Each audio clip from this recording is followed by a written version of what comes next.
2020, I had zero algorithms, and by 2023, I've developed 4 successful algos and achieved over 73,572 and 50 cents in profits trading futures algorithms.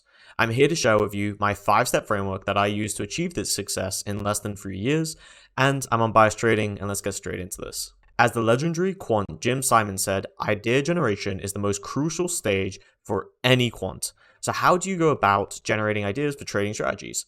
For me, the best methods are, first, reading strategy books. So immerse yourself in the wisdom of experienced traders and learn from other successful traders' strategies and be able to implement them into your own or test their own. The key word there is test for yourself. Never take anything for just front face value. Make sure to always do some backtesting yourself on those kind of strategies, and that's personally what I normally like to do. Most of the time, you'll find they're somewhat worse than what they're stating for performance, or depending on how old the book is. But there has been many times that I found gems or ideas that I like to implement into other strategies I have. 2 is trading discretionary. So this could be using a simulator or a small amount of shares on your brokerage. This is personally what I did for futures. So I went away and just started trading the market. I was just trying to see if I had any discretionary ideas that came to mind when trading. So I think on average, I was spending about 4 hours trading the futures markets. And obviously this was with a sim account, or it was pretty much like 1 or 2 MNQ contracts. But this gave me a lot of ideas over the time. I think it took me about 3 months. Over that time, I came up with about 10 ideas that I was kind of interested in. Now, this wasn't ultimately what led me to success, for at least for those futures algos, but this was a really good step and sometimes can be really useful. For example, in small caps, this is pretty much what happened to me, and I was able to kind of validate those ideas using data. That was one of the kind of great ways of getting my strategies for small caps. 2 is learning from other traders and pretty much courses as well. I've always personally thought learning from other traders ahead of you is a good idea. I rarely think that, if you pay attention, it's going to be quite rare that you're going to fall for a complete fake guru. There are them. They are out there, and there's a lot of them.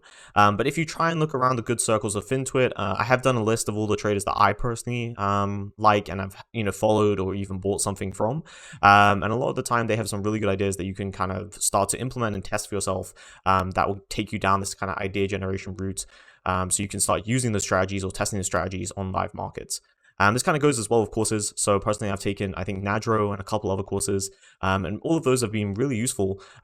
Even at the end of the day, I don't think I've ever used a full cookie cutter kind of like copy and paste from them.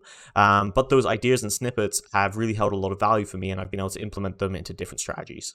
Next is quantification. So once you have a promising idea for a trading strategy, it's time to quantify it. This involves translating the strategy into clear and unambiguous rules that can be coded into an algorithm. So for example, let's consider a seemingly straightforward strategy. So we're going to short when large orders hit the bid after an extension move.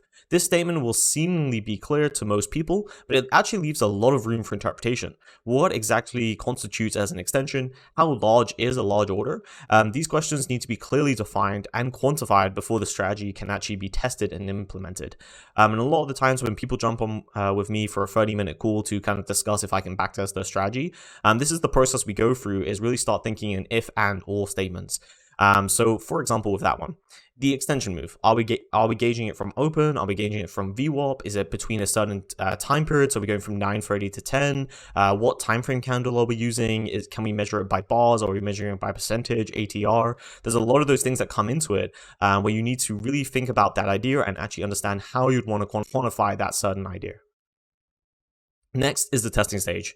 So before deploying any strategy into the live markets, it's essential you do rigorous testing using various methods. So the first is the most common, but I think the most common people really mess up, is historical backtesting. You want to evaluate the strategy's performance using historical market data to assess its effectiveness under various market conditions and over that time. A lot of the time people will do this manually, which I totally think is fine if you're trying to do like a small sample and get the idea of if this strategy has been profitable recently. But if you're trying to do a rigorous test and you're maybe going to start turning it into an algo or really deploy some heavy size onto it, you need to do a good backtest onto it, which should be at least 5 years or at least like 1,000 samples or so, to give you a really good idea of if this has statistical significance. Next is robustness testing. So examining the strategy's sensitivity to changes on its parameters, so parameter sensitivity testing, as well as different orders of the trade. So this will also be known as Monte Carlo simulations. Both of these are really good robusting testing kind of methods, and this allows you to make sure that you aren't just getting lucky with your strategy, or it's the specific order of those trades that have allowed it to be profitable. And also it gives you a good idea of how much risk is really on the table by understanding, out of 1,000 simulations of this, what is the actual max drawdown that I could maybe expect. Because just because it's traded like this historically doesn't mean it will trade like that in the present. We do know over a large enough sample, it will probably even out to similar results. But we want to do this robustness testing to really understand that. And also you'll want to do some out of sample testing, which basically means you're testing it on in sample data. So you're optimizing it over that data, and then you'll have out of sample data that you haven't optimized over, and then you're testing it on that as well to see what its kind of performance is like. And this kind of replicates taking it onto live markets. Lastly is forward testing. So before you deploy any strategy to full size, I would always recommend putting it into a sim account or very small amount of shares. And this will allow you to see if it's kind of comparable to the backtest results. You can compare this based on just the last month of results for the backtest, or you can compare it to a similar market environment where it was historically. And you can kind of use those and see based on performance metrics, but based on the equity curve, if it's performing well and kind of in line with what you would have expected. These testing methods will help you identify and eliminate strategies that are likely to fail in the live markets with full size, reducing your risk of losing capital, which is the biggest thing we need to preserve here, as we need capital overall. Next is creating a portfolio. So relying on a single trading strategy to achieve consistent success is a recipe for disaster in my opinion. Instead, focus on building a portfolio of multiple uncorrelated strategies that when combined provide consistent and positive returns. This is also known as the Holy Grail from Ray Dalio. This is the personal mythology I'm kind of going with, as well as trying to create a portfolio of algos on the futures markets to give me the kind of best of both worlds. And this kind of takes you to the last step. A lot of this is going back to step one and repeating the whole process until you kind of have that portfolio. So once you've developed a successful strategy, it's time to return back to step one, repeat the process, and develop additional strategies. By diversifying your portfolio with multiple uncorrelated strategies, as I just mentioned, it will help you mitigate risk and achieve long-term success, at least in futures, which is where I've got my experience from of creating a portfolio of algos, just because it's the easiest kind of to do. I have personally created algos in the equity markets as well, but I don't have a portfolio running in the equities markets. Now, the journey to becoming a successful quantitative trader is filled with learning, experimentation, and a lot of mistakes.